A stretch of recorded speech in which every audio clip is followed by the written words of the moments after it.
All right, here we are again with the College Football Players Association podcast. Once again, we have our Alumni Member of the Month portion of our podcast. It is the month of August 2024. We're setting up here for another college football season. Week 0 has happened. We got roughly, 4 games out of the way, I think, here. Yeah. And we have 4 games. Our Alumni Member of the Month here is Shannon Griffith. Shannon is a longtime college football community member, recent alumni member of the College Football Players Association. We're going to talk about all that. Shannon, welcome to the show. I appreciate you coming on. Yeah, Jason, appreciate you having me on. Absolutely. All right, so we'll start the same way. We'll get to why you have this very professional podcast booth and set up here in a second.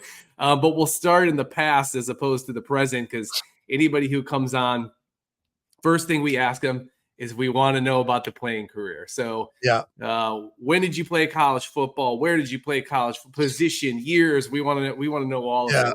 What was it like, Shannon? All the lies, huh?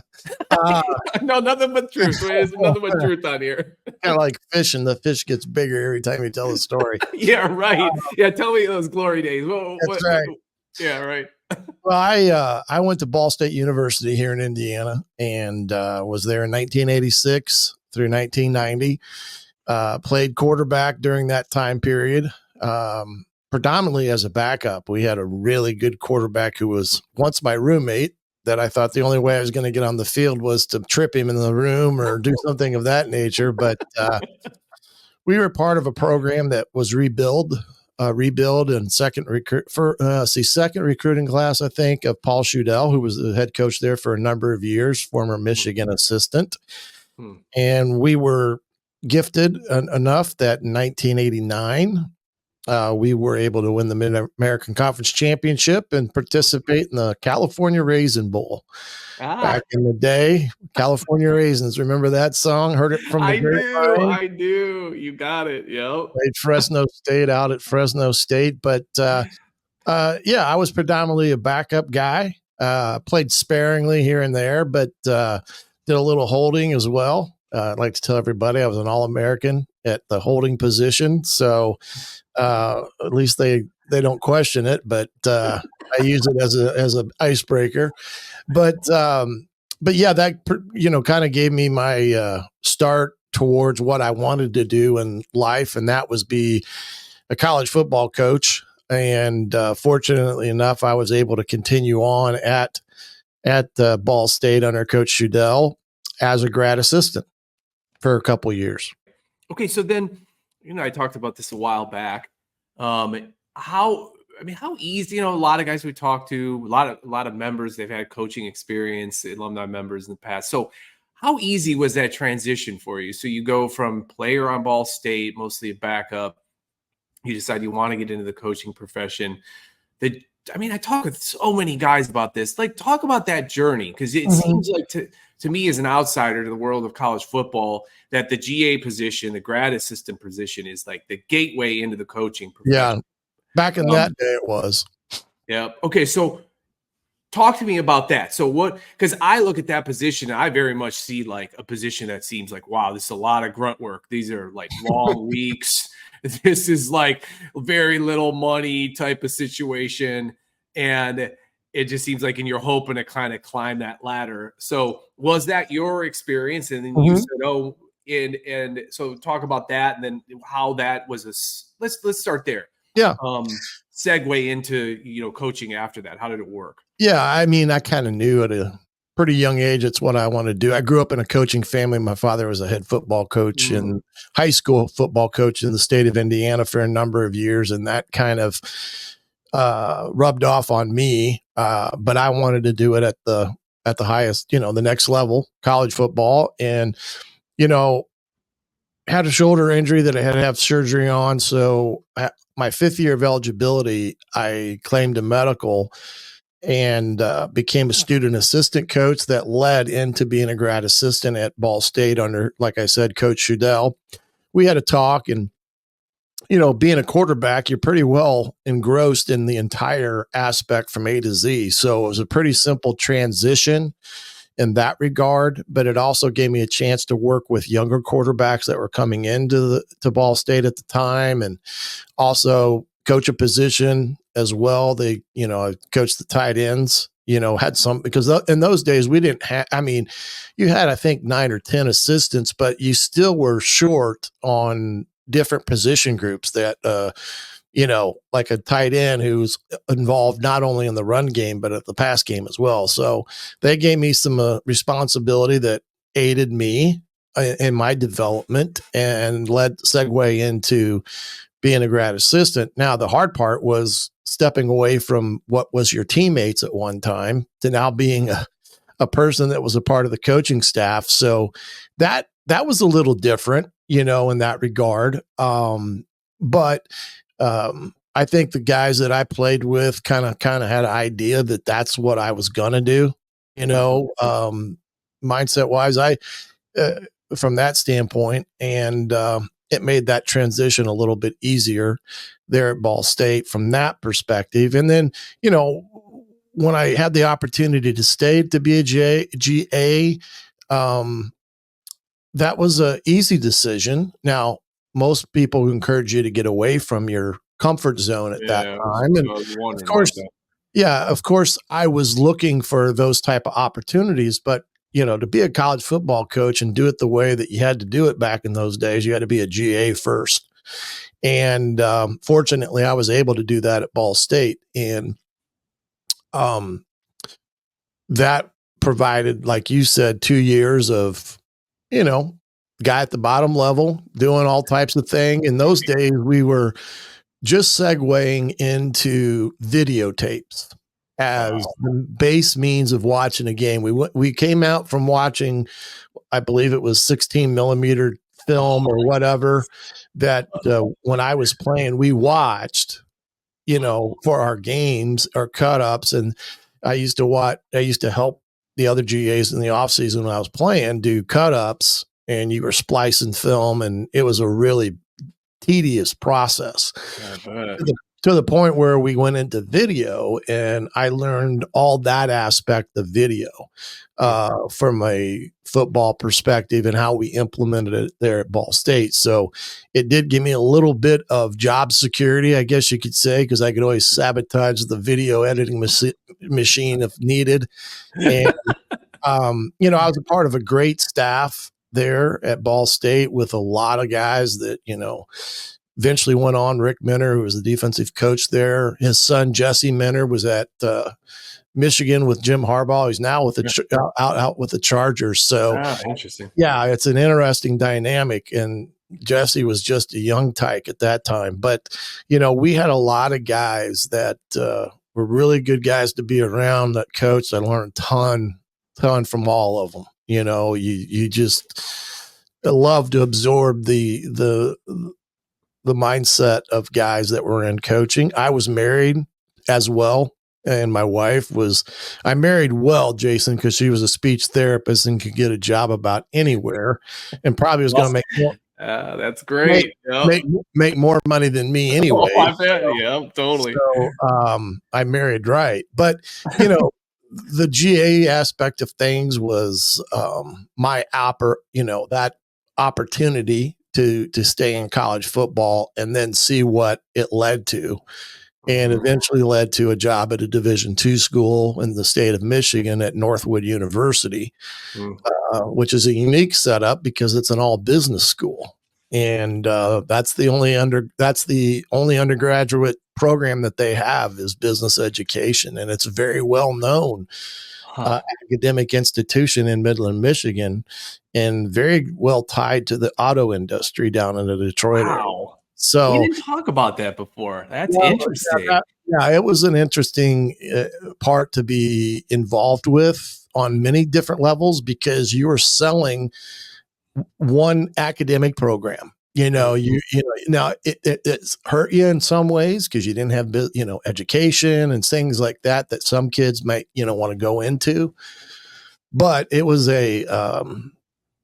interesting from the standpoint of the guys that wanted business. It was one of those top business schools that opportunity for too good of an opportunity sometimes for kids to turn down because of what it led to down the road. So yeah, I was there for a couple seasons.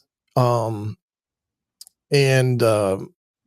was back in what, 92, 93, 94 maybe as well. But anyway, I think in 94, Paul Shudell left Ball State and Bill Lynch had gotten the job. He had been there when I was a grad assistant as the offensive coordinator. So I worked underneath him, and he had gone to Indiana before I left to go to Northwood, and he was fortunate enough to get the job. And I was fortunate enough at the age of, I think I was 28 at the time, to get a Division I job coaching quarterbacks at Ball State University. It was kind of my dream job. That's young. Yeah. And I went there for, I think, my starting salary there was $24,000 a year as the quarterback coach, and I got a free car. And that's holy cow! I mean, I'll take that free car. I bet that's well, thing. That in itself made up for a lot of things. But you talk about the salaries today even in the Mid-American Conference. I wonder what a MAC quarterback coach makes today. Well, I know the lowest paid assistants now in the Mid-American Conference are at like 90. Wow. And most of them are, in the mid 90s into the six figures nowadays, as the coordinators are probably in the 150s, 160s at the Mid-American Conference level. But yeah, I went there, made $24,000. When I first arrived at Ball State, my roommate, or hotel mate, I should say, was Kurt Mallory. Kurt Mallory is the son of Bill Mallory, the head coach that was at Indiana for a number of years. Kurt played at Michigan. And Kurt right now is the head coach at Indiana State University in Terre Haute. So, he was my roomie there for a while until I got my feet settled and got a home and got my wife and kids down on campus, and had two young kids at the time and making $24,000. And my wife had a job. Wow. My wife already had a job before she got there. So we were all set. I was in my dream job. I mean, that's the fact. Awesome. I mean, of course, like any college coach, you always want to try to ascend to the best level that you can get to, because being a college football coach is a hard job to get into. It's even harder staying in, because it's a short-lived cycle. I mean, these are not jobs that you're going to look at and say, hey, I'm going to be here for X amount of years. I mean, you're no more than a 3-year time period that you're going to be around, and you really can't think more beyond that. Because so how long were you at Ball State then? Because I know you had to move after that. Yeah, I was at Ball State from 95 to 2002. We were actually there for 8 years. Won a conference championship in 1996, played in the Las Vegas Bowl, and couple opportunities for the head guy to kind of move on if he wanted it, but didn't feel like the jobs were the type of jobs that he wanted to take, and end up staying there. And of course, there were opportunities for assistants to move and things of that nature, but it ultimately caught up to us because in 2002, we had a new AD come in. His name was Bubba Cunningham from Notre Dame, who's not. I was going to say, wait, Bubba Hunt, that's a familiar name, right? Yeah, Bubba Cunningham came to us from Notre Dame. He was an assistant AD there. He is now at North Carolina as the AD at North Carolina. But yeah, that's what I thought. Yeah, he came in as the new president. Also came in. We were 6-6 that season, and unfortunately, in a matter of 48 hours after our last game, it was from getting ready to go on the road recruiting to the phone call early Monday morning not to go on the road and come in that we were going to be let go. And Man, so you lose what you describe it as your dream job, but you're yeah, still only like 35 at that yeah, point, yeah, right? yeah. I I was mean, right 34, 35. So in a lot of ways, young, I guess you could say. yeah, heck yeah. Um, and tried to stay in it. I had a lot of different interviews, few at Division One and things like that. But again, there were other guys in the same boat as I was, let Yeah. go, looking for a job. We were kind of in the what we like to call living like gypsies because you're trying to find the next job to hold on to. And some of the times, Hitting that AFCA trail for all the yeah. interviews. And Yeah. some of those times, you're looking for a job that may last for a year because another coach has made a change on his staff and because he's in trouble because if he doesn't win in the next year or two, Yeah. he could be gone. So you get into that, cycle of trying to catch on somewhere and hopefully it leads to a lot of different things. And unfortunate for me, it didn't. I had to ultimately have to think about what am I going to do? Am I going to go into the business world of life or am I going to try to find a place to stick it out for maybe a year or two and then try to get, back in it? And made the decision to go to Florida and became a coach at a high school in Bishop Kenny, Florida, at Jacksonville, Florida, at Bishop Kenny High School. Yeah. Yeah. I was down there for about 6 months because the next cycle came around and an AD from a D3 school that I knew very well back home in Indiana. I had young kids that were, 1,200 miles or so from the grandparents. Yeah. And I thought, well, what better way to get into the college ranks than to be the head coach, but also bring the family back around home, where the kids could be a part of the grandparents' life and things of that nature. And that's the one thing that I think people forget with assistant coaches is the family aspect of it, the behind the scenes aspect from the wives to the kids. And we're talking about football starting right now. We're talking about a lot of moms that are going to be, in some respects, single moms because dad's working the real long hours during the day. Sometimes they may miss certain aspects of recitals or things of that magnitude. So it does take a toll on families in that regard. As well as, especially for the ladies, they're in the same boat as the husbands. They're not thinking we're here to build our dream home because the reality of it is you may be building it for somebody else. Yeah. And you were at Manchester for 13 years, you told me, right? I was a head coach at Manchester for 13 seasons. Coach of the year in 2012, kind of that's awesome. Resurrected a program that was kind of down and out. And, we got it to the point where we were, a little bit above average in the Heartland Collegiate Conference. 2015, had an opportunity to move into fundraising at Manchester. They gave me the opportunity there because they were getting ready to build raise money for a new football stadium, and at that time, I've had at that time, I had about 3 or 4 back surgeries at that time. And I had some really bad knees starting to wear down.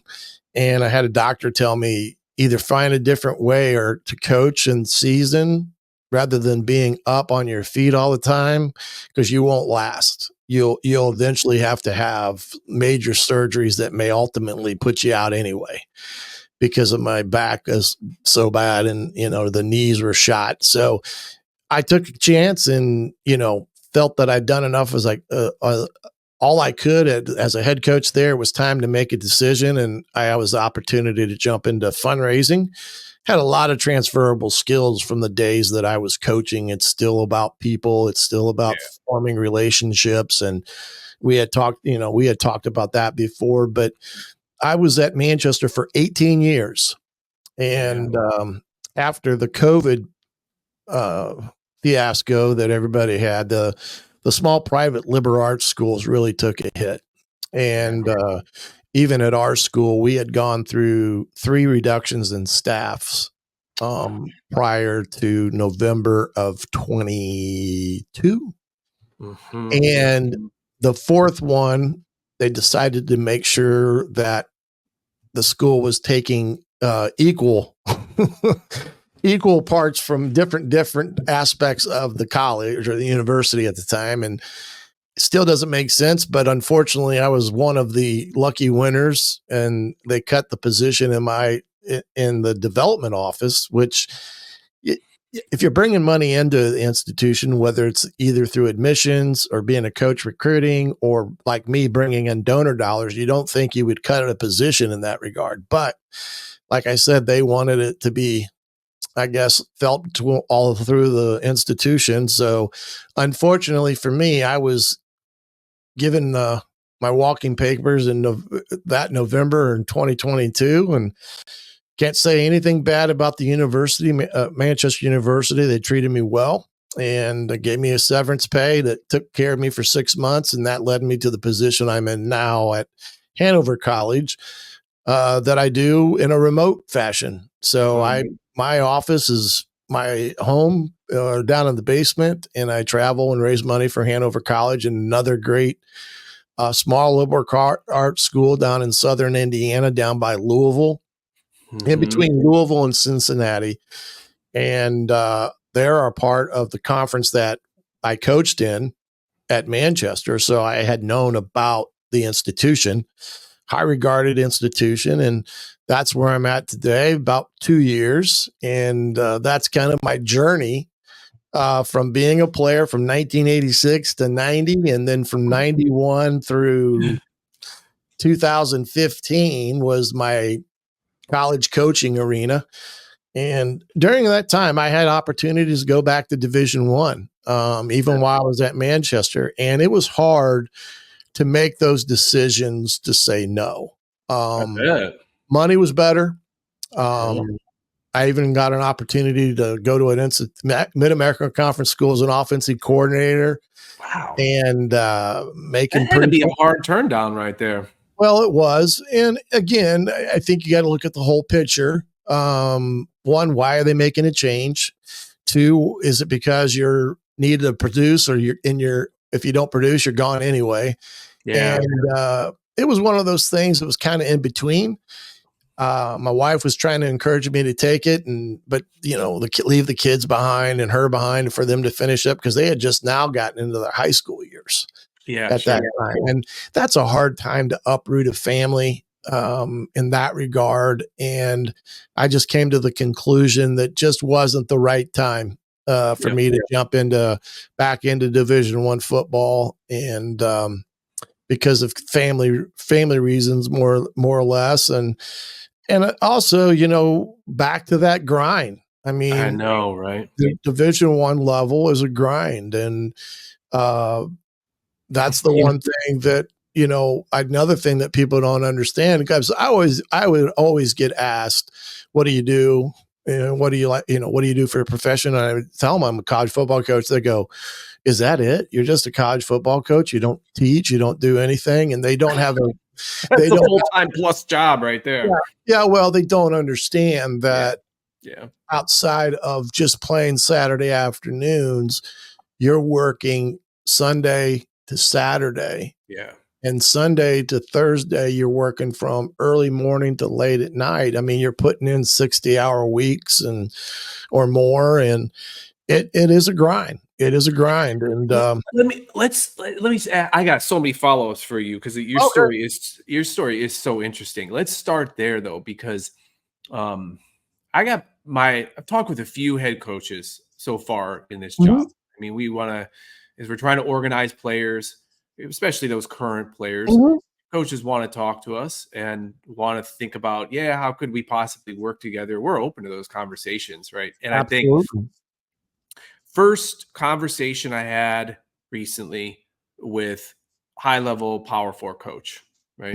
And it was very interesting, because I think he, it was a long conversation in person, and I think he was maybe under the assumption that he never met somebody like me before, like athlete advocate. What does this mean exactly? Is this person my enemy? Right. Right.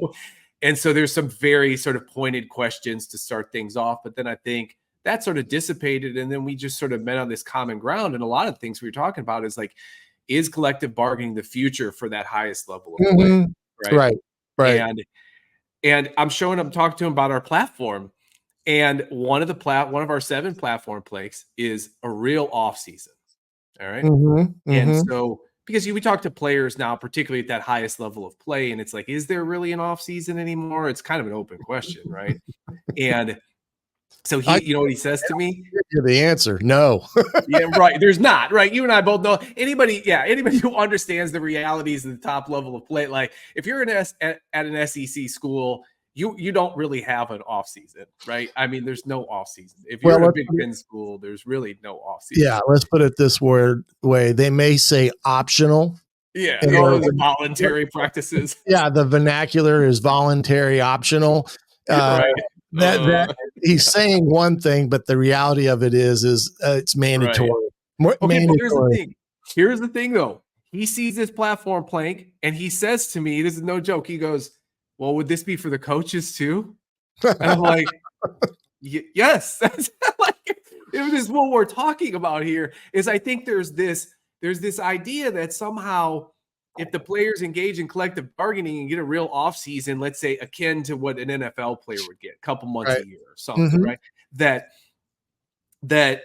like this can create a healthier workplace for everybody, right? Because I mean, and I just think, like, to your point, like, look at you. You've coached all levels of play. You're at D1 Max school. You're at a Division II. You're at a Division III. And you don't even go back into the Division I world because it's like, you know what you're in for, 60, 70-hour work weeks and whatever else, right? And it's like, yeah, everybody's got families. We want everybody to be able to spend time with their families and friends. And right now, you and I both know that's not happening, you know? Well, right. It's, the money's a lot better than it was. I mean, I know guys that are in Power 4 jobs. They're making solid 6 figures, and they're making enough money that mom doesn't have to work and things of that nature, which makes things a lot better for that. But at the same time, I've talked to a lot of those guys that are just completely miserable. Dude, they seem miserable. They do. Like so many of them do. Yeah, not because of the ball, not because of the game of football. It's because of everything that has changed in the sport. Now, I'll be the first one to say I'm good with, however kids can make extra money. I actually did my thesis and master's about paying college athletes. And that was in 1991, 90. You were the head of the curve, Shannon. You were way ahead of the curve. Yeah, I should have found a way to monopolize on that. But anyway, the vast majority of people at that time had said they were for it, especially a lot in the southern part of the United States, and even predicted that was coming at some point in time. But what has happened in the game of college football, and I'm not sure if it goes all the way across the board to other sports, it may very well, but they've changed everything with recruiting. And these guys are like Division III coaches because they're recruiting all year long with full wide scholarships, because they're already working on not only the class of 26 right now, but the class of 27. When I was at Ball State recruiting, we didn't worry about that next class until the spring of that kid's junior year, heading into the summer of his, senior year. And we would recruit up, have the signing date, and I think it was February at that time. Then we got a chance to, move into the off season that ultimately led to winter workouts and then spring football. And then when spring football we had the spring recruiting period where we went to start recruiting the juniors that will be seniors, and then the summer camps that it had prior to us restarting our, normal season process. Right now, these guys, and even in June, they got kids in every day of the month, and including from May, June, and part of July, they're visiting kids in official capacities for whatever reason, on top of trying to recruit kids. And I've just talked to a lot of coaches that they're at that burnout phase. That if there was another avenue to make money that they're making, that's the hard part, is to walk away with what they're making, because you got guys that are making 200, 300,000 a year as an assistant. Yeah. You got coordinators that are making over $1 million a year right now. And the funny thing is, I'm pretty proud of it, but the defensive coordinator right now at Indiana University is a kid by the name of Bryant Haynes. He played at Ball State in the late 90s, early 2000s, I believe. I gave him his first job in college football as a defensive line coach with me at Manchester. He was with me for one full year before he moved on. And I talked to him about, what he should do in his career path. And I just said, look, you need to meet many different people, so forth and so on. He's been with Kurt Signetti now for, I think, about 9 seasons. And he's the highest paid defensive coordinator Indiana's ever had, at $1 million a year. I mean, and this is the thing, I think, where I'm glad we're having this conversation, because you as a former player, former coach, now on the outside of the game, but having all these different contacts throughout, I think what I've learned over the past 5 years is, I define myself as an athlete advocate. I started this institution, right, building a membership organization, player focused, right? I'm a big player advocate. I think over the past 5 years, I have developed, I would say, what's the right word? More empathy for coaches, because I think I got into this from the perspective of player advocate. Coaches I didn't think were treating players well, right? And so I think coming out of that world then, and being able to really try my best to connect with coaches when it's appropriate, when they want to, when they're open to it. And now I think I'm up to 4 total coaches, right? Including head coaches. Yeah. And this is where I connect with them, because I do sense that burnout. There is that burnout. And it's the coaches, it's the administrators, it's obviously the players. There's a way in which I think there's another way to do this, I think, that creates a saner environment for everybody involved, and creates what I've described before as a healthier workplace for everybody involved. Right. And particularly that top level of play, it needs to look more like the NFL. It needs to look more like a collectively bargained situation. But do you agree with that? I mean, do you think that's the solution? Well, first and foremost, we don't have anything right now. And that's the problem, because it's become the wild, wild west. The NCAA is trying to hold on to whatever power they can hold on to in these Power 4 schools. It's a high probability they're going to break away from any type of governance by the NCAA unless something mutually agreed upon comes on, like the president of the NCAA has suggested, with, allocating a quote unquote salary for certain amount of players for equity and things like that. But we need some guardrails in college sports that have gone bye-bye. When we had just scholarships and there was no other aspects to it, there was guardrails, right? You had your rules to recruit by, you had your rules in terms of what your season looked like, how many spring practices you got, and things of that nature. And it was very well synced. But what happened is the game has grown so fast in popularity. There's big money being thrown out to televise games and all this stuff. And all of a sudden we lost sight of the kids and how that money was going. The money was going back to the institutions, and rightfully so. It's not that it shouldn't be utilized in some form or way for the infrastructure of a college or university, so forth and so on. We could sit and talk for days about what's the best use of that type of money within the athletic department. But ultimately, it didn't always benefit the kid. Yeah. You know what I mean? It was benefiting the institution, but it wasn't benefiting the kid. Yeah. And so when you talk about the amount of money that is involved in this. It's astronomical. Yeah.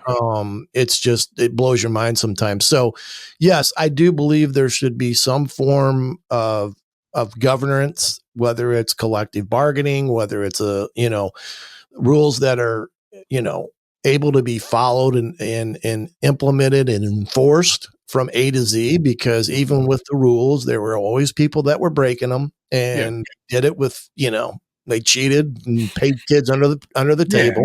Yeah. We all know it would happen.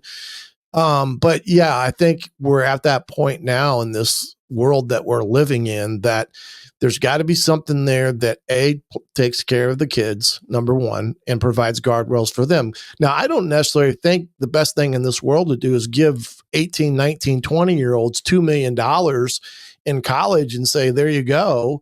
And he leaves whenever that is. And maybe he goes to the NFL and gets cut, or, does something that injures himself, and he has no money.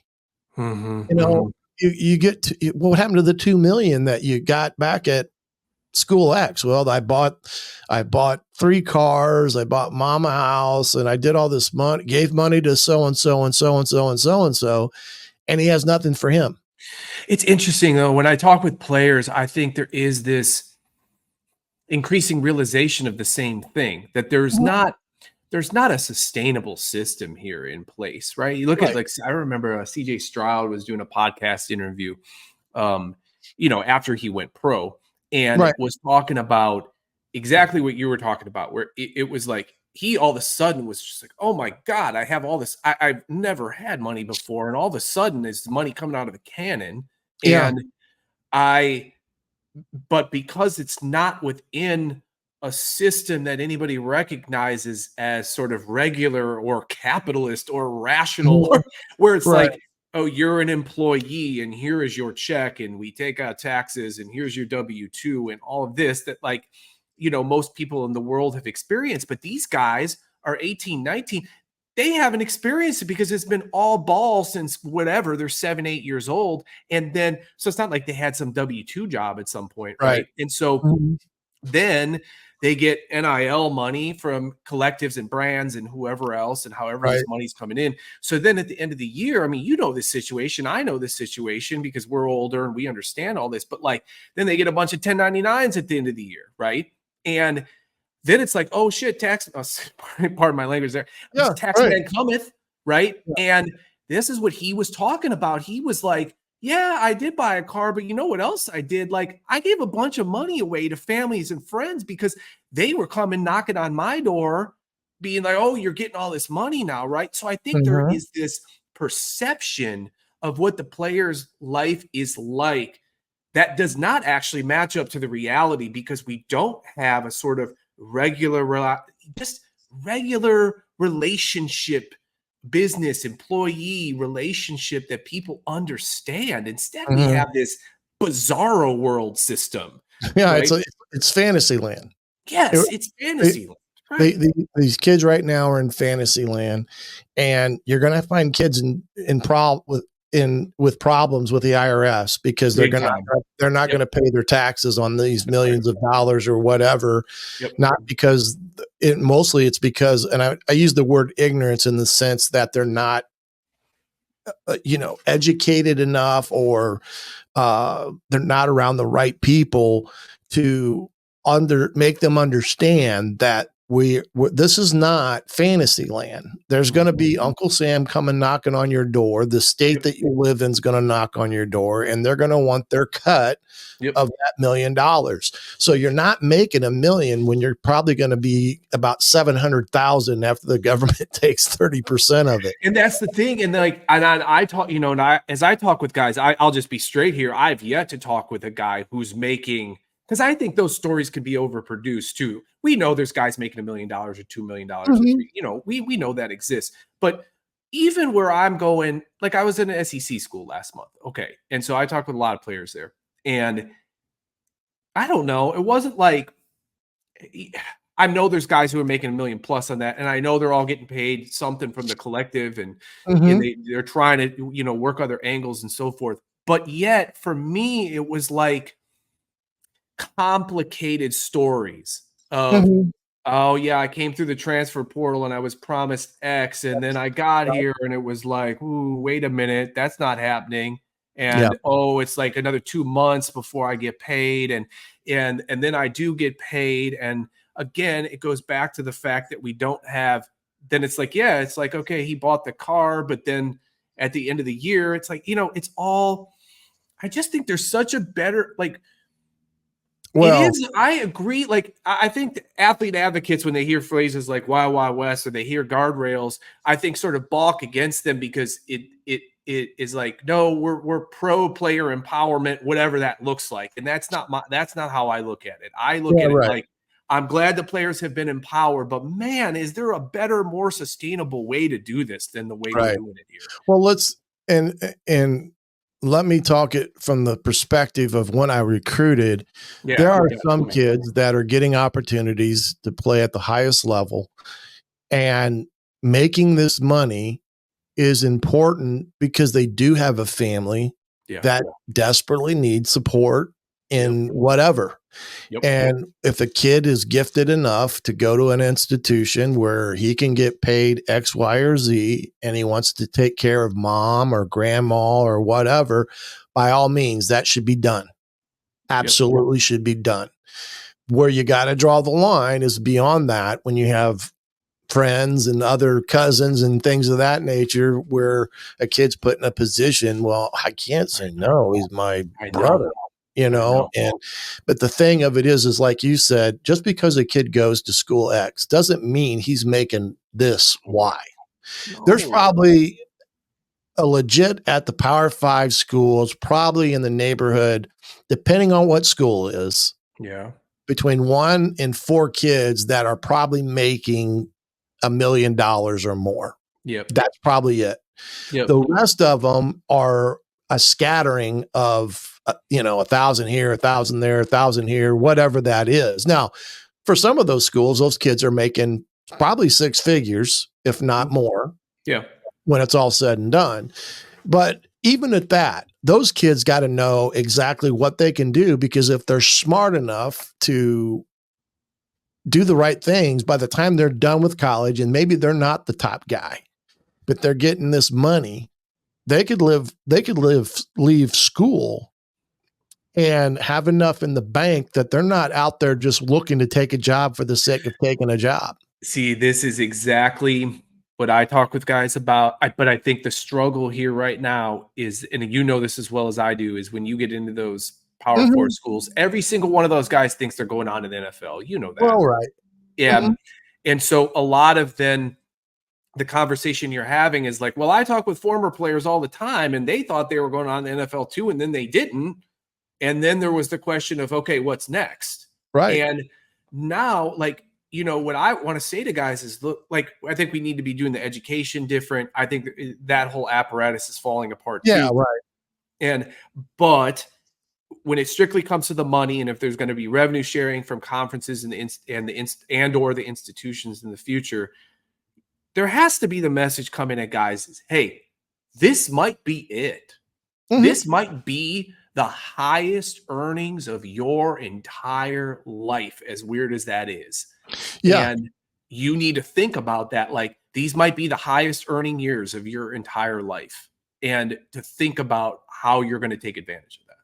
Well, look at it this way. If a kid makes $150,000 a year at Power 4 school, wherever, when he graduates and he doesn't get the opportunity to go to the NFL, and let's say he gets his college degree, he's not walking into a job that's going to pay him $150,000 a year. I mean, he's going to go, he's going to go back down to the ground level, maybe making 60 or 70, depending on the situation. If he's lucky.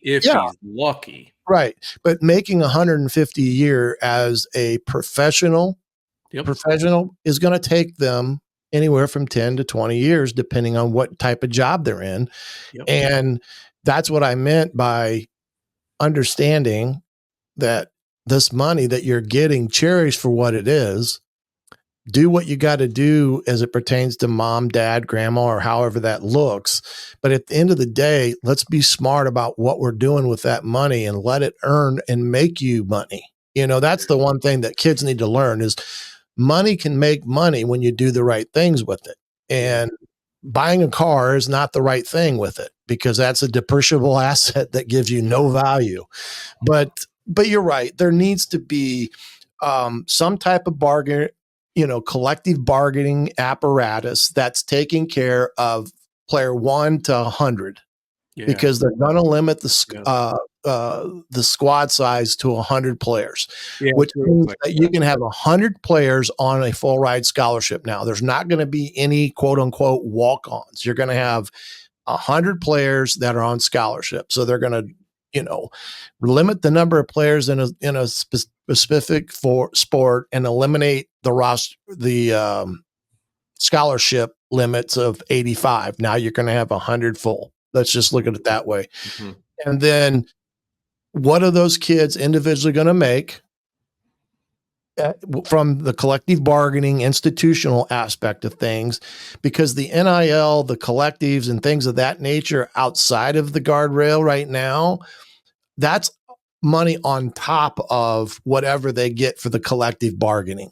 And that's such a different apparatus. And that's where you're going to have that maybe 1 to 3 or 4 kids on a team that makes a lot more than a guy that is a freshman, third team wide receiver that's known, but not to the point where he's going to make that money. Now, he ultimately may. And every kid should have that dream of making it to the NFL if that's their dream. But you got to be smart about A through Z when it comes to dollars and cents of the matter. And that's where I think the guardrails have to be established and integrated and, however that was. I think I saw one coach, I think it was a baseball coach at one school that went pretty far in the College World Series this year. But he was more of a mid-major institution that he says, I'm not going to compete against Clemson or Texas or whatever because they just have more money than I do. But he says the thing that frustrated him the most is that this money is not being protected. And what should be done is X amount of dollars should immediately go into some type of retirement portfolio that these kids need to know about and, those type of things. But, he says, that's me. That's the old school in me wanting to be the person that controls it. Right. Oh, but I think though, too, to talk about something like a pension. I mean, this is classic collective bargaining, right? I mean, the NFL and NFLPA figured this out long ago, right? And there's educational benefits that are written into that CBA. There's pensions that are written into that CBA. This is what, right. And it should be for every kid that's a part of a club that's there for 4 years or how, whatever the situation may be. But I look at some of the guys that I played with that I know that have suffered, injuries from playing, head injuries. I know of a gentleman that played at Ball State that's fighting Lou Gehrig's disease, ALS. And, I don't know the situation around it. I just hypothetically from afar wondering if it was because of the position that he played in college football. And he was that type of aggressive guy that, laid caution to the wind when it came to, hitting and tackling people. And see, that's what I worry about from the standpoint of guys that are, I'm not talking the superstars. I'm talking the other guys. I'm talking the guys that maybe were first teamers, but didn't have what it takes to make it to the NFL that ultimately develop issues and problems down the road. And that's where you've seen some of these lawsuits that have come about for those type of injuries. But you're right. I do believe it as a coach, as a former player, but mostly from a coach's perspective. I'm all for what the kids can do today with NIL and collectives, as well as what is coming in terms of money from the NCAA for the TV deal and such, and how that all gets divvied out. The problem that ultimately the problem's going to be the Title IX component of this, because it's not equal. It never will be equal, but there's somehow, some way it's got to be equal. But here's what I always tell people: take football, throw it out, and compare Title IX to what's left, because football is the total different apple to the entire. It's just a private, professionalized enterprise at this point. Right. And the idea that it situates under all of it is just absurd. Yeah. Well, most people want to put it in there because it benefits the argument to their point. If you take, I completely agree. Yes. you take football out of the equation when it comes to Title IX, and you just utilize what it is, tick for tack, women's basketball versus men's basketball is a prime example. Softball, baseball, all these other things. But for whatever reason, the cash cow being mostly men's football. It's not to say that doesn't mean women's basketball is not on a rise in terms of what they're getting opportunities at, as well as men basketball. They're all there. But Title IX gets thrown around quite a bit in this matter. And I just look at it as it's going to implode somebody and hurt instead of help the situation. But I join your organization, one, being a former player. I wanted to support something that I do believe in from a player's perspective, but also as a coach's perspective. And I do think that the manner at which you're trying to make it known what your organization is all about needs to be uplifted and shouted from the highest mountaintops as it pertains to what you're feeling is in terms of the collective bargaining, protecting the kid, things of that nature. Because I think the guys that are part of the Football Players Association, the guys that played long ago, probably feel the same way. It's about protecting the student athlete. It's not removing the student athlete from what a student athlete should be on a college campus, because I think there's benefits from both sides of the coin. Being a part of a campus community, being a part of all those things helps mature you as an individual and challenges you as an individual. Like some classes can challenge you, or philosophical beliefs and things of that nature. I think all that goes into the experience that college is all about. I mean, that's the one thing I don't ever want to lose sight of here, because kids are getting the opportunity to get a college degree. And yeah, some kids are going to go on to the NFL, but look, you look at the average year span of a NFL player, you're going to find out that it's probably 3 to 5 years at most. 3.5 years average. And just like it's only about 2% of all college athletes, football athletes make it in the NFL. Mm-hmm. So the percentages are definitely against you over the time period that you're looking at, even if you make it. And so you still got that opportunity to make a degree in changing the path of one's life. Not to occupy the mic here, but that's one of the stories that I hear a lot as a fundraiser for the institutions that I've been involved with. I've spoken to what we call first generational students. That's becoming very less of a lesser term now that it's exposed more and more. But a lot of the people that I have talked to that were first generational students, when they had a choice to go to college, that wasn't a choice. They didn't have that choice. They either had the iron mill or the cornfield to go. That was what the family did. You either went to work for the steel factories or you went into the farming business. Yeah. And they got an opportunity to go to college, and it changed the projection of not only their life, but their entire family's tree to have the first college graduate. And these people go on and make a great professional career, and they're in a position to give back. And one gentleman told me, I want to give back what the school gave me in financial aid. And that was his whole objective of giving. And he was going to give a pretty good chunk of change a year because of what the school had done for him to enable him to get a degree. That's what I think kids also have to understand. is an important facet. However it gets done, get it done.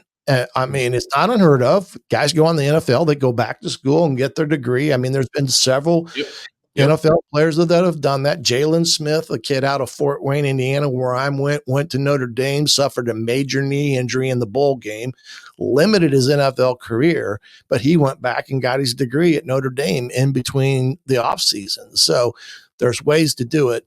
There's no excuses not to do it. And I do think that's got to be a part of the equation, however that looks to the kid and things like that. But I'm with you. I'm on the same path or mindset that you're trying to plot here. There's a lot more people smarter than me. I can say, yeah, that sounds good, or no, that doesn't sound good, but I can't come up with the plan. Well, that's a great way to end. My end question is always, hey, why'd you join? But you jumped right into it for me. And I think what I really do appreciate here is, yeah, right, exactly. Yeah, I'll let you talk just a little bit here about why I got this professional media set up. Okay, here. yeah. But before we do that, and we can end there, I do want to say I really appreciate we've got alumni members. Again, anybody who's ever played the game in the past, any level of play can become an alumni member, right? And I think anytime a new alumni member comes through, I love it because it's always an interesting story. And we've got a handful of guys who were both players and also coaches. And so anytime I see somebody like yourself that was a coach that became a member, it's sort of extra special to me because I feel like, yes, this is what needs to happen. It doesn't have to be this sort of, oh, we're advocates, so we pit the coaches against the players, or we do, you know what I mean? It's just like, no, we can do this and create a more sustainable system that works for everybody. And so I think the more coaches we have as members, I think it helps showcase that. So I appreciate that. Well, I do think that and maybe you already have, I don't know, but the American Football Coaches Association has to be an avenue and somehow a part of this equation somehow, because they're the ones that ultimately have a power, if you want to use it that way. But I truly believe this. There's not a college coach out there right now, head coach, assistant, that doesn't believe in what's occurring. They just probably wish there was a better way of doing it. I see. You are like, I've had so many people say to me what you just said, which is I have one ex-coach, one current coach who I can get you into the AFCA. You want to go there, and you want to do the annual convention I think it's in January, right? Yeah, usually, yeah. And, talk with coaches there. I'm sure a lot of coaches want an audience. And I think I'm going to consider that this year. I think we're at a point now in our own organizational maturity. I think having had conversations with different former and current coaches, there's just a lot of common ground here, right? And I think, Todd Berry, I think, is the head of the American Football Coaches Association. Yeah. I would say he's a pretty down to earth guy, but I'd definitely say if there's an avenue to talk to him, that would be a great opportunity. Opportunities with other coaches as well to make that, a part. I know they got a board. I don't know if you can find out who is a part of the board. There's going to be head coaches that you're probably talking to that may have that are on the American Football Coaches Association board that can provide that.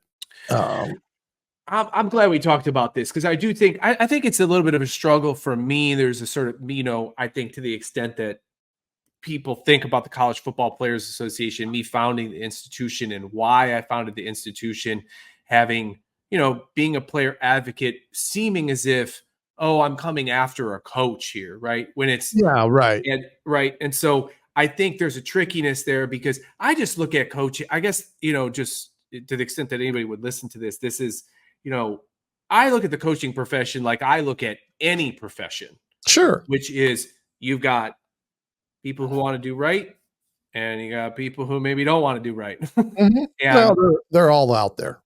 Yep.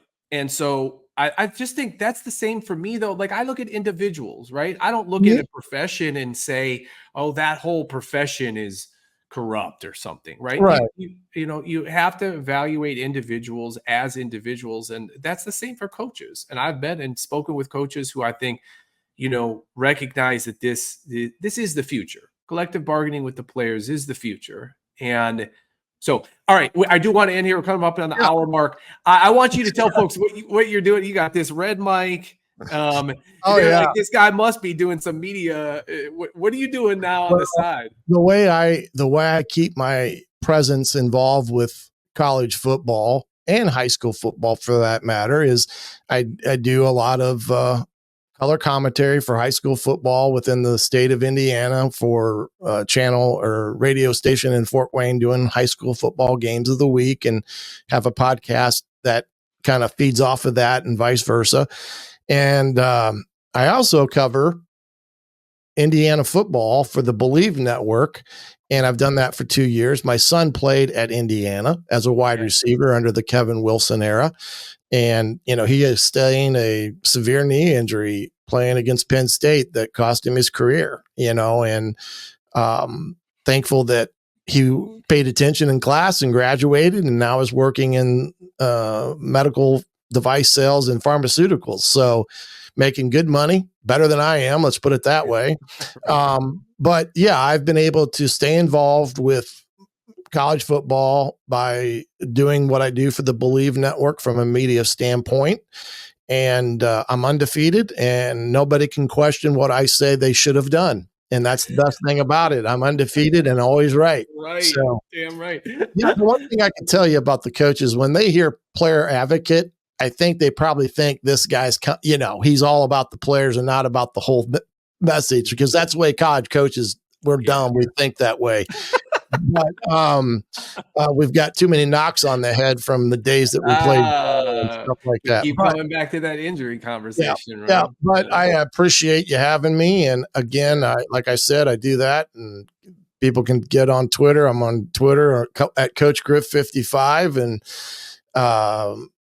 you can catch me there. And then Hoosier Football Tailgate is for the Believe Network is the moniker that I use for that. So yeah. Awesome. And like I said, Jason, before, any way that I may be able to help, whether it's maybe do I know X and Y or Z, and if I do, can you provide an introduction? That's the way this stuff works. Not only in what you do, but even what I do as my full-time job is trying to get those introductions of people that maybe you don't quite know yet, and you're trying to formulate a relationship.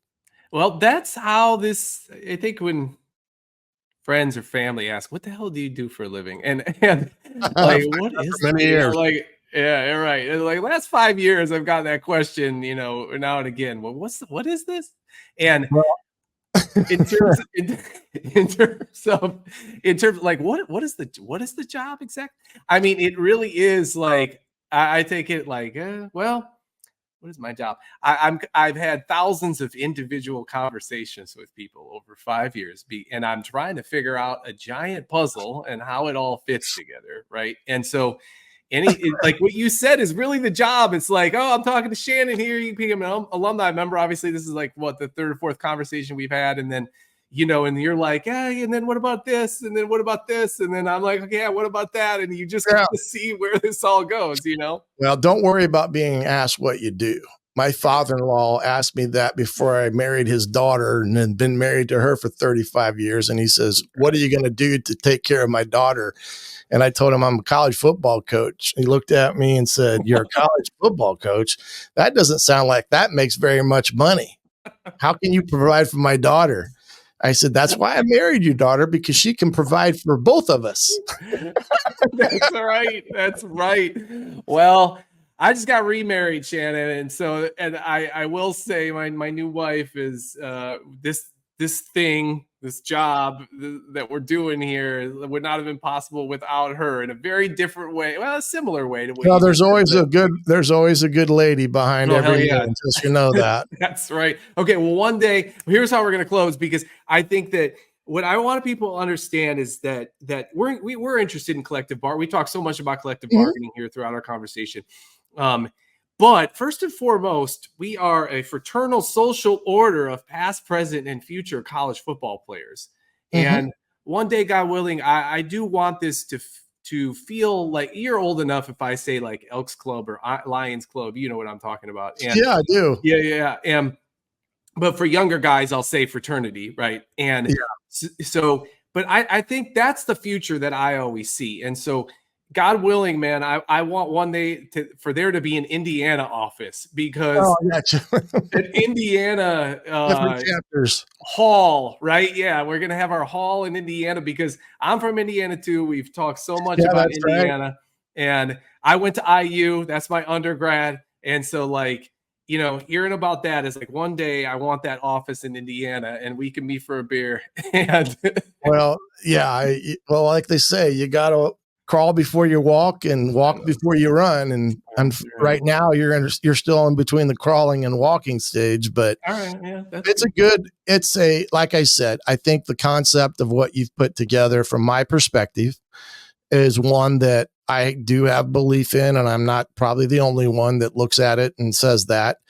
And I hope more coaches and ADs or whoever is in this world of college athletics can embrace the concept that you're trying to propose. And hopefully that leads to the opportunity that these kids can have a better experience, because they've got something that is in favor of what you're trying to accomplish, that ultimately leads to things they're not even thinking about. That's awesome. That is a fantastic place to end, Shannon. I will appreciate end it. there. Yeah, I appreciate you having you on. It was really great conversation. We'll continue to talk offline. One day we're going to meet in that Indiana hall. Yeah. And, So, you know, if you ever get back to the Midwest, you know where you can find me. yeah, hell yeah. So all right, appreciate it, my man, and good luck with all this. And like I said, we'll keep talking.